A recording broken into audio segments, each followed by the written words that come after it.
ఎరా ప్రతి ఎప్పుడు ఆ ఫోనే రా కొంతసేపు అన్నా చదువుకోరా. అలా తెలిసినా నేను చదువుకుంటానే. ఏంటో నువ్వు ఎప్పుడు ఆ ఫోన్లో గేమ్స్ ఆడుతూనే ఉంటావు.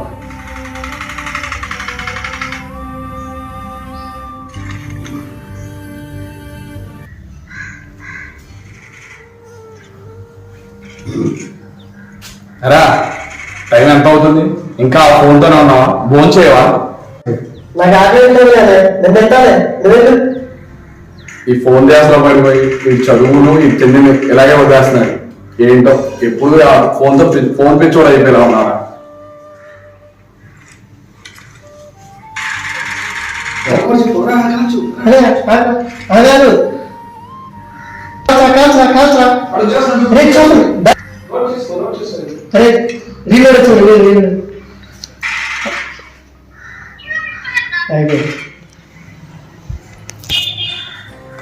రా టైం ఎంత అయిందో చూస్తున్నావా? 12 దాటింది. ఇంకా ఆ ఫోన్తోనే పట్టుకుని కూర్చొని ఉన్నాం. పొద్దున్న నుంచి ఆ ఫోన్తోనే ఫోన్ దాంట్లో గేమ్స్ ఆడుతున్నాం. దానివల్ల ఫోన్ చదువు పక్కన పడేసావు, తిండి తినడం మానేసావు, నిద్రపోవడం మానేసావు. ఎప్పుడు ఆ ఫోన్ అంటావా? నీ ఆరోగ్యం ఏమైపోతుందిరా? నాకు తెలుసా, నేను కొడుకుంటాను, వీళ్ళు నేను కొడుకుంటాను, నాకు తెలుసు. వీడు ఇంకా రాలేదు. టైం ఎంత అవుతుంది? ఏంటో ఈ ఫోన్ గేమ్స్ లో పడి టైం మొత్తం అంతా నాశనం చేసుకుంటున్నాడు. ఎవరు చెప్పినా నేను రాలేడు. ఒకసారి మాస్టర్ గారికి ఫోన్ చేసి మాస్టర్ గారిని ఒకసారి చెప్పమంట, ఆయన మాట అని అంటాడు.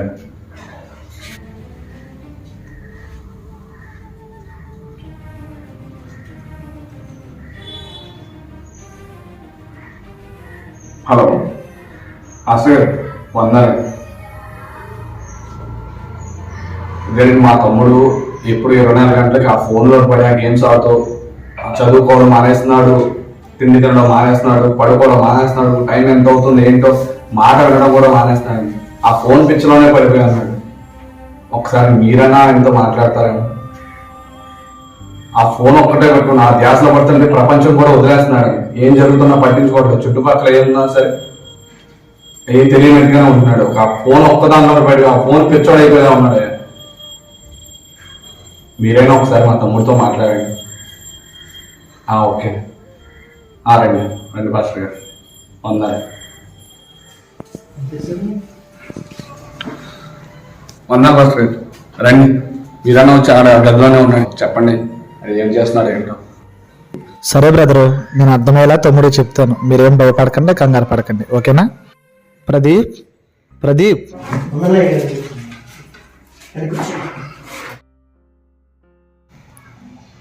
నువ్వు కూడా కూర్చో ప్రదీప్, నీతో మాట్లాడే పని ఉంది.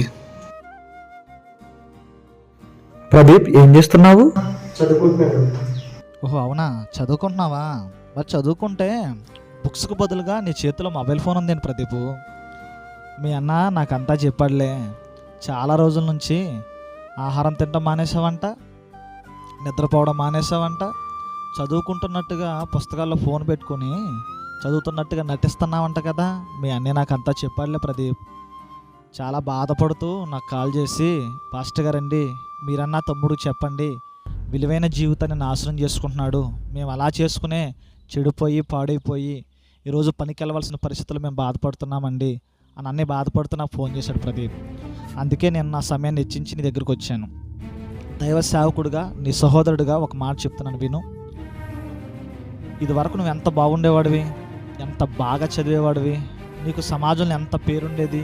ఇప్పుడు చూడు, 24 గంటలు రోడ్డంట వెళ్ళేటప్పుడు ఫోనే, ఇంటి దగ్గర ఉన్నప్పుడు ఫోనే, ఎక్కడున్నా ఫోన్ పట్టుకునే ఉంటున్నావు. నీ ఆరోగ్యాన్ని పాడు చేసుకున్నావు, నీ విలువైన సమయాన్ని కూడా పాడు చేసుకుంటున్నావు కదా. ఒక మాట చెప్తాను విను. మొబైల్ ఫోన్ వాడొద్దు అని నేను చెప్పట్లేదు, కానీ అది మన జీవితంలో ఒక చిన్న భాగమే ప్రదీప్. కానీ మొబైల్ ఫోనే మన జీవితం కాదు కదా. దానికి ఇవ్వాల్సిన సమయాన్ని ఇచ్చి పక్కన పెట్టాలి. మన చదువుకి ఇవ్వాల్సిన సమయం, ఫ్యామిలీకి ఇవ్వాల్సిన సమయం, ఆహారం తినడానికి ఇవ్వాల్సిన సమయం, నిద్రపోవడానికి ఇవ్వాల్సిన సమయాన్ని మనం ఇవ్వాలి కదా. అవన్నీ కూడా నువ్వు మొబైల్ ఫోన్కి ఇచ్చేస్తే రేపొద్దు నువ్వు ఏమైపోతావు? నీ ఆరోగ్యం ఏమైపోద్ది? నీ వెనకాల ఉన్నటువంటి నీ కుటుంబ సభ్యులు ఏమైపోవాలి? నీ మీద ఎన్నో ఆశలు పెట్టుకున్న వాళ్ళు ఒకసారి ఆలోచించు. నేను ఒక మాట చెప్తాను విను. ఈ రోజుల్లో కూడా చాలామంది మొబైల్ ఫోన్స్ వాడుతూ ఎన్ని ప్రమాదాలకు గురైపోతున్నారు నీకు తెలియదా? నీకు అన్నీ తెలుసు కదా, చదువుకున్నవాడివే కదా. ఈరోజు చిన్నపిల్లలు చూడు, మొబైల్ ఫోన్ వాడుతూ గేమ్స్ ఆడుతూ మెంటల్గా డిస్టర్బ్ అయిపోయి ఎంతమంది పిల్లలు పాడైపోతున్నారు. అలాగే ఈరోజు చాలామంది యువకులు మొబైల్ ఫోన్లో ఉన్నటువంటి గేమ్స్కి బానిసలైపోయి ఆత్మహత్యలు చేసుకుని టెన్షన్ భరించలేక ఎంతమంది చచ్చిపోతున్నారు. ఎన్నో ప్రమాదాలు ఈ మొబైల్ ఫోన్స్ వల్ల గేమ్స్లో మునిగిపోయి ఎక్కడికి వెళ్తున్నారో ఏం చేస్తున్నారో కూడా తెలియక ఎన్ని ప్రమాదాలు జరుగుతూ ఉన్నాయి. ఇలాంటివన్నీ తెలిసినా కానీ ఎందుకు ఇలాంటి స్థితిలో నువ్వు ఉండిపోయావు నాకు తెలియదు. కానీ ఒక మాట చెప్తున్నాను విను ప్రదీప్. ఎఫెసీ పత్రిక 5:15 యేసుక్రీస్తు ప్రభువారు బైబిల్లో మనకు మంచి మాట తెలియజేస్తున్నారు తన భక్తుడి ద్వారా. దినములు చెడ్డవి గనుక సమయమును పోనివ్వక సద్వినియోగము చేసుకొనొచ్చు, అజ్ఞానుల వలె కాక జ్ఞానుల వలె నడుచుకున్నట్లుగా చూసుకోండి అన్నాడు. దినములు చెడ్డవి, పరిస్థితులు బాగోలే, రోజులు బాగోలేదు, ఏం జరుగుతుంది ఏంటో తెలియదు. ఈ రోజే మంది, రేపు ఏం జరుగుతుంది ఎవరికి తెలియదు.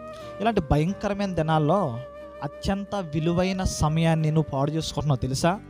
ఈ లోకంలో ధనం పోతే సంపాదించుకోగలం, బంగారం పోతే సంపాదించుకోగలం, బంధువులు స్నేహాలు పోతే మరలా తిరిగి సంపాదించుకోగలం. కానీ సమయం అనేది పోతే తిరిగి సంపాదించుకోలేం. సమయము చాలా విలువైంది. టైమ్ ఈజ్ గోల్డ్ అంటారు. ఇలాంటి విలువైన సమయాన్ని నువ్వు దుర్వినియోగం చేసుకుంటే రేపొద్దున ఏదైనా సాధించాలి అనుకుంటే ఏం సాధించగలవు? నీకు సమయం ఉన్నప్పుడే, వయసు ఉన్నప్పుడే, ఆరోగ్యం ఉన్నప్పుడే నువ్వు ఏదైనా చదివి సాధించగలగాలి. అన్నీ పోగొట్టుకున్న తర్వాత ఏదో సాధించాలి అనుకుంటే అది జరిగేది కాదు ప్రదీప్. దయచేసి నా మాట విను. విలువైన నీ సమయాన్ని పాడు చేసుకోకుండా ఎక్కడి నుంచి అయినా మంచిగా చదువుకో, మంచిగా నిద్రపో, మంచిగా తిను, తల్లిదండ్రులతో కుటుంబ సభ్యులతో హ్యాపీగా ఉండు. అంతేగాని నీ విలువైన సమయాన్ని ఎందుకు పనికిరాని వాటి కొరకు ఉపయోగించి తర్వాత బాధపడే రోజులు వస్తాయి. ఆ రోజు నువ్వు ఎంత బాధపడినా ఉపయోగం ఉండదు. దయచేసి గుర్తుపెట్టుకో. ఈ రోజుల్లో కూడా చాలామంది ఇలాగే యువకులు చాలామంది సమయం అంతా పోగొట్టేసుకుని తర్వాత మేము ఏదో చేయాలని ప్రాకులాడుతున్నారు. ఉపయోగం ఉండదు. దయచేసి గుర్తుపెట్టుకో. ఒక సేవకుడిగా ప్రేమపరంగా నీకు చెప్తున్నాను, నీ పరిస్థితిని మార్చుకుని ఇప్పటి నుంచి అయినా ఆ మొబైల్ ఫోన్ పక్కన పెట్టి మంచిగా నీ జీవితాన్ని దేవుని వైపు తిప్పుకొని ప్రార్థన చేసుకో. ప్రభువా, నా మనసు మార్చిన ఆయన, ఈ మొబైల్ ఫోన్ మీదకి నా మనసు వెళ్ళకుండా నాకు సహాయం చేయ ప్రభు అని ప్రార్థన చేసుకో. ఆ దేవాతి దేవుడు నీకు సహాయం చేసి మంచి మనసు ఇస్తారు. తప్పకుండా నిన్ను ఆదరిస్తారు ప్రభువారు. చదువుకో, అమ్మ నాన్న మాటిను, చక్కగా భోంచే, చక్కగా నిద్రించు, కాలేజీకి వెళ్ళు, మంచిగా హ్యాపీగా ఉండు. నీ భవిష్యత్తులో దేవుడు గొప్ప కార్యాలు జరిగేస్తాడు. ఓకేనా? సరే, ఫస్ట్ ఇప్పటి నుండి ఫోన్ తక్కువగా వాడతాను, మంచిగా చదువుకుంటాను, ఇంట్లో వాళ్ళ మాట్లాడుతాను. God bless you. దేవుడు నేను దీవించును గాక.